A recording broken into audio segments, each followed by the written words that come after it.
Yes, we have the maximum principal stress theory here. According to this theory, when a mechanical component is subjected to a complex stress system, then the failure occurs when maximum principal stress on loading reaches the value of yield stress of a standard specimen from the tension test. Okay, ഇങ്ങനെയാണ് theory നമുക്ക് explain ചെയ്യുന്നത്. Failure ഉണ്ടാകുന്നത് എപ്പോഴാണെന്നുള്ളൊരു കണ്ടീഷനാണ് പറഞ്ഞിരിക്കുന്നത്. Failure ഉണ്ടാകുന്നത് എപ്പോഴാണ്? Principal stress reaches, just നമുക്കൊന്ന് എഴുതാം, എപ്പോഴാണോ പ്രിൻസിപ്പൽ സ്ട്രെസ് ഒരു സ്റ്റാൻഡേർഡ് സ്പെസിമെന്റിന്റെ ഈൽഡ് സ്ട്രെങ്തിനോട് ഈക്വലന്റ് ആവുന്നത്, അപ്പോൾ ഇതിനകത്ത് ഫെയിലിയർ ഉണ്ടായിരിക്കും എന്നുള്ളതാണ് നമുക്ക് തിയറി പറയുന്നത്. യെസ്, ഈ തിയറിയുടെ മറ്റൊരു പേരാണ് റാൻകൈൻ തിയറി എന്നുള്ളത്. അത് കണ്ടുപിടിച്ച സയന്റിസ്റ്റ് ആണ് റാൻകൈൻ. അതുകൊണ്ട് റാൻകൈൻ തിയറി അഥവാ മാക്സിമം പ്രിൻസിപ്പൽ സ്ട്രെസ് തിയറി എന്ന പേരിലാണ് ഇതറിയപ്പെടുന്നത്. ഇനി എൻ്റെ കയ്യിലൊരു മെറ്റീരിയൽ ഉണ്ട്. ഏത് മെറ്റീരിയലാണ് ഞാൻ എടുക്കാൻ പോകുന്നതെന്ന് ഞാൻ പറയാം. ഓക്കെ, അതിനു മുമ്പ് ഇവിടെ ഒരു പോയിന്റ് എഴുതിയിട്ടുണ്ട്. This theory does not speak about yielding. ഈൽഡിങ്ങിനെ പറ്റി ഒന്നും പറയുന്നില്ലെങ്കിൽ ഒരു കാര്യം വളരെ വ്യക്തമാണ്. there is a large difference in the compressive strength and the tensile strength of that material. Okay, അങ്ങനെയുള്ള മെറ്റീരിയൽസ് ഏത് മെറ്റീരിയലാണ്? ബ്രിട്ടിൽ മെറ്റീരിയൽ ആണ്. Okay, now for a brittle material compressive strength is very greater than the tensile strength. Okay, അപ്പോൾ നമുക്ക് ഇവിടെ select ചെയ്യാൻ പറ്റുന്ന material brittle material ആണ്. ബ്രിട്ടിൽ മെറ്റീരിയൽ മാത്രമാണ് മാക്സിമം പ്രിൻസിപ്പൽ സ്ട്രെസ് തിയറിക്ക് ആപ്ലിക്കബിൾ ആയിട്ടുള്ളൂ. ഡക്റ്റൈൽ മെറ്റീരിയൽ ആപ്ലിക്കബിൾ അല്ല. അതുകൊണ്ടാണ് അവര് എന്ത് പറഞ്ഞിരിക്കുന്നത്? It does not speak about yielding എന്ന് പറഞ്ഞിരിക്കുന്നത്. Maximum principal stress reaches the yield stress of a standard specimen from the tension test. ഇത്രേ പറഞ്ഞിട്ടുള്ളൂ. Okay, standard specimen of a tension test. അപ്പോൾ കാസ്റ്റ് അയൺ എടുക്കുകയാണ്. കാസ്റ്റ് അയണിനെ ഞാൻ tension ടെസ്റ്റിന് വിധേയമാക്കി. അപ്പോൾ എനിക്ക് രണ്ട് വാല്യൂസ് കിട്ടും, sigma Y T and sigma Y C കിട്ടും. അപ്പോൾ ടെൻഷനിലുള്ള സ്ട്രെങ്തും ഉണ്ട്, എനിക്ക് ഈൽഡ് സ്ട്രെങ്തും ഉണ്ട്, കംപ്രഷനിലുള്ള ഈൽഡ് സ്ട്രെങ്തും ഉണ്ട്. എപ്പോഴാണോ പ്രിൻസിപ്പൽ സ്ട്രെസ് ഇതിനോട് ഈക്വലന്റ് ആവുന്നത് അപ്പോഴായിരിക്കും ഫെയിലിയർ സംഭവിക്കുന്നത്. അതേ കാസ്റ്റ് അയൺ കൊണ്ട് ഞാനൊരു മെറ്റീരിയൽ ഉണ്ടാക്കിയെന്ന് വിചാരിക്കുക. ആ കാസ്റ്റ് അയൺ കൊണ്ട് ഉണ്ടാക്കിയിരിക്കുന്ന മെക്കാനിക്കൽ കോമ്പോണന്റിനെ ഞാൻ ലോഡ് ചെയ്യാൻ വിട്ടു. അങ്ങനെ ലോഡിങ് നടന്നപ്പോഴാണ് എനിക്ക് ഒരു പർട്ടിക്കുലർ പോയിന്റിലെ പ്രിൻസിപ്പൽ സ്ട്രെസ് വാല്യൂസ് ഒക്കെ കിട്ടിയിരുന്നത്. അപ്പോൾ ഇവിടെ രണ്ട് കാര്യങ്ങളാണ്. അപ്പോൾ ഇത് ടെൻഷൻ ടെസ്റ്റിൽ നിന്നും കിട്ടുന്ന വാല്യൂസ് ആണ്. ടെൻഷൻ ടെസ്റ്റ് ഇത് പ്രീ പ്രിൻസിപ്പൽ സ്ട്രെസ് എന്ന് പറയുന്നത് ബൈ ആക്സിയൽ ലോഡിങ്ങിൽ നമുക്ക് കിട്ടുന്ന വാല്യൂ ആണ് ഈ പ്രിൻസിപ്പൽ സ്ട്രെസ് എന്ന് പറയുന്നത്. അപ്പോൾ ബൈ ആക്സിയൽ ലോഡിങ്ങിലുള്ള പ്രിൻസിപ്പൽ സ്ട്രെസ് എപ്പോഴാണോ യൂണി ആക്സിയൽ ടെൻഷൻ ടെസ്റ്റിന്റെ ഈൽഡ് സ്ട്രെങ്തിനോട് ഈക്വൽ ആവുന്നത് അപ്പോഴാണ് ഫെയിലിയർ സംഭവിക്കുന്നത്. ഇത്രയാണ് തിയറി നമുക്ക് പറഞ്ഞു തരുന്നത്. ഓക്കെ, അപ്പോൾ നമ്മൾ മെറ്റീരിയൽ സെലക്ഷൻ കഴിഞ്ഞു. ബ്രിട്ടിൽ മെറ്റീരിയൽ ആണ്.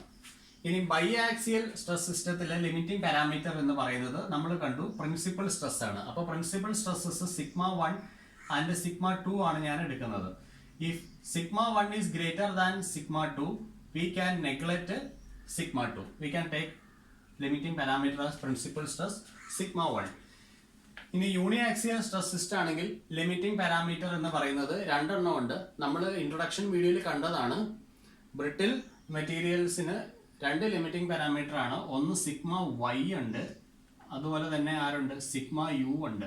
അൾട്ടിമേറ്റ് ടെൻസൈൽ സ്ട്രെസ് എടുക്കാം, അതുപോലെ തന്നെ ഈൽഡ് സ്ട്രെങ്ത് എടുക്കാം. അപ്പോൾ ഇതിനകത്ത് value of the yield stress അല്ലെങ്കിൽ അൾട്ടിമേറ്റ് സ്ട്രെസ് എന്ന് നമുക്ക് ഏത് വേണമെങ്കിലും എടുക്കാം. Ather of the stress we can select. നമ്മൾ എടുക്കുന്നത് ഈൽഡ് സ്ട്രെസ് ആണെന്നേ ഉള്ളൂ. ഓക്കെ, ഇനി നമുക്ക് സിഗ്മ 1 സിഗ്മ 2 എന്ന് പറയുന്ന പ്രിൻസിപ്പൽ സ്ട്രെസ് ആണ്. സിഗ്മ 1 ഗ്രേറ്റർ ദാൻ സിഗ്മ 2 ആണ് എടുക്കുന്നത്. അപ്പോൾ ഫെയിലിയർ നമുക്ക് എങ്ങനെ എഴുതാൻ പറ്റും? Failure occurs when sigma 1 greater than sigma 2 ആണ്. sigma 1 is equal to sigma yt failure ഉണ്ടാവും. അതുപോലെ തന്നെ നമുക്കറിയാം sigma 1 is equal to sigma yc. ഇവിടെ ഫെയിലിയർ ഉണ്ടാവും. ടെൻഷനിലുള്ള ഈൽഡ് സ്ട്രെസ്സും കംപ്രഷനിലുള്ള ഈൽഡ് സ്ട്രെസ്സും അതിനോട് പ്രിൻസിപ്പൽ സ്ട്രെസ് ഈക്വൽ ആവുന്നു. ഇതിനെ ഞാൻ ഇക്വേഷൻ ഓഫ് സ്ട്രെയിറ്റ് ലൈൻ ആക്കാൻ പോവാണ്. സിഗ്മ 1ന് പകരം എക്സ് എന്ന് എഴുതി, സിഗ്മ വൈക്ക് പകരം എ എന്ന് എഴുതി, വൈ ടിക്ക് പകരം.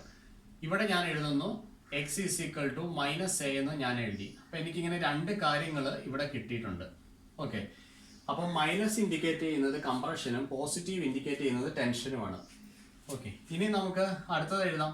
സിഗ്മ 2 ഗ്രേറ്റർ ദാൻ സിഗ്മ 1 എഴുതാം. ആ കേസിൽ എനിക്ക് എഴുതാം sigma 2 is equal to sigma Y T എന്ന് എഴുതാം. സിഗ്മ അതുപോലെ തന്നെ എഴുതാം sigma 2 is equal to sigma Y C എന്ന് എഴുതാം. ഈ രണ്ട് കേസും കൺസിഡർ ചെയ്യാം എനിക്ക്. അപ്പോൾ ഇവിടെ ഇക്വേഷൻ ഓഫ് സ്ട്രെയിറ്റ് ലൈൻ എഴുതാം. ഇവിടെ ഞാൻ എഴുതുന്നത് y is equal to B എന്ന് എഴുതും, ടെൻഷൻ ആയതുകൊണ്ട്. ഇവിടെ y is equal to minus B എന്ന് ഞാൻ എഴുതും. ഇനിയും ഈ സ്ട്രെയിറ്റ് ലൈൻസ് എന്തൊക്കെയാണ് കാണിക്കുന്നത് നോക്കാം. x is equal to a എന്ന് പറഞ്ഞാൽ line parallel to y axis, x intercept a ആണ്. x is equal to minus A എന്ന് പറഞ്ഞാൽ അത് line parallel to y axis ആണ്, പക്ഷെ x ഇന്റർസെപ്റ്റ് മൈനസ് എയിലാണ്. y ഈക്വൽ ടു ബി എന്ന് പറഞ്ഞാലോ line parallel to x axis ആവും. y equal to minus b line parallel to x axis, പക്ഷെ അവരുടെ y ഇന്റർസെപ്റ്റ് മാറും. y ഈക്വൽ ടു ബി എന്ന് പറഞ്ഞാൽ y ഇന്റർസെപ്റ്റ് ബിയിലും, y equal to minus B എന്ന് പറഞ്ഞാൽ y ഇന്റർസെപ്റ്റ് മൈനസ് ബിയിലുമാണ്. ഇനി ഇത്രയും കാര്യങ്ങൾ നമ്മൾ ചെയ്തു. ഇനി നമ്മൾ ചെയ്യുന്നത് റീജിയൻ ഓഫ് സേഫ്റ്റിക്ക് വേണ്ടിയിട്ടാണ്. ഒരു പർട്ടിക്കുലർ റീജിയനിൽ ലോഡിങ് ഫീസിബിൾ ആണ്, ഫെയിലിയർ ഒന്നും വരത്തില്ല. ആ റീജിയന് പുറത്താണെങ്കിലോ ലോഡിങ് ഫീസിബിൾ അല്ല, അവിടെ ഉറപ്പായിട്ടും ഫെയിലിയർ സംഭവിക്കും. ഓക്കെ, അപ്പോൾ ആ പർട്ടിക്കുലർ റീജിയൻ നമുക്കൊന്ന് വരച്ചു നോക്കാം. അതിന് വേണ്ടിയിട്ട് എക്സ് ആക്സിസ് വൈ ആക്സിസ് നമ്മളൊന്ന് ഇവിടെ കാണിക്കുകയാണ്, എക്സ് വൈ ആക്സിസ് കാണിക്കുകയാണ്. ഓക്കെ, ഇനി നമുക്ക് ഇവിടെ എക്സ് ആക്സിസിൽ സിഗ്മ 1 ഇവിടെ കാണിക്കാം. അതുപോലെ തന്നെ വൈ ആക്സിസിൽ നമുക്ക് സിഗ്മ 2 കാണിക്കാം. പൈ ആക്സിയൽ സ്ട്രെസ് സിസ്റ്റം ആണ് നമ്മൾ എടുത്തിരിക്കുന്നത്. സിഗ്മ 1 സിഗ്മ 2 എടുത്തിട്ടുണ്ട്. ഇനി ഇവിടെ ഒറിജിൻ ഒ ആണ്. ഇവിടുന്ന് മാറി ഞാനൊരു പോയിന്റ് എ കൺസിഡർ ചെയ്തു. ഇവിടെ ഞാനൊരു പോയിന്റ് മൈനസ് എ കൺസിഡർ ചെയ്തു. ഇവിടെ ഒരു പോയിന്റ് ബി കൺസിഡർ ചെയ്തു. അതുപോലെ ഇവിടെ ഒരു പോയിന്റ് മൈനസ് ബി കൺസിഡർ ചെയ്തു. ഇനി എൻ്റെ ഈ ഫെയിലിയർ ക്രൈറ്റീരിയ ഞാനൊന്ന് ഇങ്ങോട്ട് കാണിക്കാൻ പോവാണ്. Sigma 1 equal to sigma Y t, അത് x is equal to a ആണ്. എക്സ് ഈക്വൽ ടു എ എന്ന് പറഞ്ഞാൽ line parallel to Y axis ആണ്. ഓക്കെ, അത് ആദ്യം ഞാനൊന്ന് വരച്ചു വെച്ചു. എക്സ് ഈക്വൽ ടു മൈനസ് എന്ന് പറഞ്ഞാൽ line parallel to Y axis ആണ്, എക്സ് ഇന്റർസെപ്റ്റ് മൈനസ് എയിലാണ്. അപ്പൊ മൈനസ് എയിൽ കൂടെ പാസ് ചെയ്യുന്ന ഒരു ലൈൻ ഞാൻ അവിടെ കാണിച്ചു. ഇനി സിഗ്മ 2 ഗ്രേറ്റർ ദാൻ സിഗ്മ 1 കേസാണ്. അപ്പോൾ y ഈക്വൽ ടു ബി ആണ്, അത് line parallel to the x axis ആണ്. അപ്പോൾ ഇവിടെ line parallel to x axis ഒന്ന് കാണിക്കാം. ഇനി sigma 2 equal to sigma Y C ആണ്, അത് line parallel to x axis passing through minus b, y intercept minus b ആണ്. Okay, y intercept minus b. ഇനി ഞാൻ ഈ പോയിന്റ്സ് ഒക്കെ ഒന്ന് മാർക്ക് ചെയ്യാം. എ ബി സി ഡി, ഇതുപോലെ 4 പോയിന്റ് കിട്ടി. അപ്പൊ ഇവിടെ ഒരു റെക്ടാംഗിളോ സ്ക്വയറോ അത് നമുക്ക് കിട്ടും according to the value of A and B. അപ്പൊ ഈ region A B C D എന്ന് പറഞ്ഞ റീജിയനകത്താണ് ലോഡിംഗ് എങ്കിൽ, അല്ലെങ്കിൽ ഒരു point P of sigma 1, sigma 2, ഈ പോയിന്റ് ഈ റീജിയന്റെ അകത്താണെങ്കിൽ ഡിസൈൻ പോസിബിൾ ആണ്, design is safe, material will not fail. ഇനി ഈ പോയിന്റ് എന്ന് പറയുന്നത് when the point falls outside this block ABCD, then we can say that failure will occur എന്നാണ് നമുക്ക് ഈ റീജിയൻ ഓഫ് സേഫ്റ്റി വെച്ചിട്ട് സ്റ്റഡി ചെയ്യാൻ പറ്റുന്നത്. ഇനി നമുക്ക് ആ ലൈൻസ് കൂടെ ഒന്ന് മാർക്ക് ചെയ്യാം. ഈ വെർട്ടിക്കൽ ലൈൻ എന്ന് നമ്മൾ വരച്ചിരിക്കുന്നത് x is equal to a ആണ് വരച്ചിരിക്കുന്നത്, അത് sigma 1 equal to sigma Y t ആണ് കാണിച്ചത്. ഇനി ഈ vertical line x is equal to minus എയുടെ ലൈനാണ് ഈ പോകുന്നത്, അത് നമുക്ക് കാണിക്കുന്നത് sigma 1 is equal to sigma Y C ആണ്, കംപ്രഷന്റെ ലൈനാണ്. ഇനി ഇവിടെ ഒരു ലൈൻ ഉണ്ട്, ഹൊറിസോണ്ടൽ ലൈൻ, അത് sigma 2 is equal to sigma Y t ആണ്. ഇവിടെ ഒരു ലൈൻ ഉണ്ട്, അത് sigma 2 is equal to sigma Y C ആണ്. അപ്പോൾ ഇത്രയും കാര്യങ്ങളും കൂടെ ഒന്ന് നമ്മൾ മാർക്ക് ചെയ്യണം. അപ്പോൾ ഇതാണ് മാക്സിമം പ്രിൻസിപ്പൽ സ്ട്രെസ് തിയറി.